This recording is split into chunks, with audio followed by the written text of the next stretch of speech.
સુરત શહેરના ભરીમાતા રોડ ઉપર પરિવાર સાથે રહેતા એક પિતાએ તેની જ પુત્રીની કુકરના ઘા મારી હત્યા નિપજાવી દેવાની ઘટના સામે આવી છે, જેમાં પુત્રી ઘરકામ કરવાના બદલે મોબાઈલમાં વ્યસ્ત રહેતી હોવાને લઈ ઉશ્કેરેલા પિતાએ હત્યાને અંજામ આપ્યો હોવાનું સામે આવ્યું છે. તો આ મામલે પોલીસે આરોપી પિતાની ધરપકડ કરી સમગ્ર મામલે વધુ તપાસ હાથ ધરી છે. તો સમગ્ર જાણકારી અનુસાર શહેરના ભરીમાતા રોડ ઉપર રહેતા અને રિક્ષા ચલાવતા મુકેશ પરમાર તેના 3 સંતાનો અને પત્ની સાથે રહે છે. તો મુકેશ પરમાર ભાડેથી રિક્ષા ચલાવે છે અને થોડા સમયથી બીમાર હોવાથી ઘરે આરામ કરતા હતા. તો ઘરમાં તેની 18 વર્ષીય દીકરી હેતાલી અને નાનો પુત્ર હાજર હતા. જ્યારે હેતાલીના માતા અને એક બહેન નોકરી પર ગયા હતા. તો હેતાલીના માતા જ્યારે નોકરી પર ગયા ત્યારે તેને ઘરકામ કરી લેવા જણાવાયું હતું, જે બાબતે પિતાએ પણ ટકોર કરી, પરંતુ પુત્રી મોબાઈલમાં વ્યસ્ત રહેતી હોવાને લઈ મુકેશ પરમાર ઉશ્કેરાયા હતા અને રસોડામાં પડેલું કુકર ઉઠાવી દીકરીના માથામાં ધડાધડ 10 ઘા મારતા દીકરી ત્યાં જ લોહી લુહાણ હાલતમાં પડી જવા પામી હતી.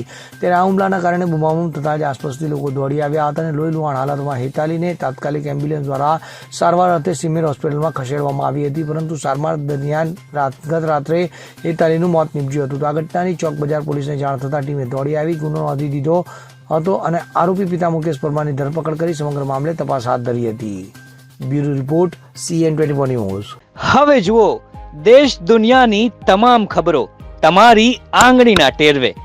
ઉઠાવો મોબાઈલ અને Google Play Store પરથી ડાઉનલોડ કરો અમારી CN24 ન્યૂઝ મોબાઈલ એપ.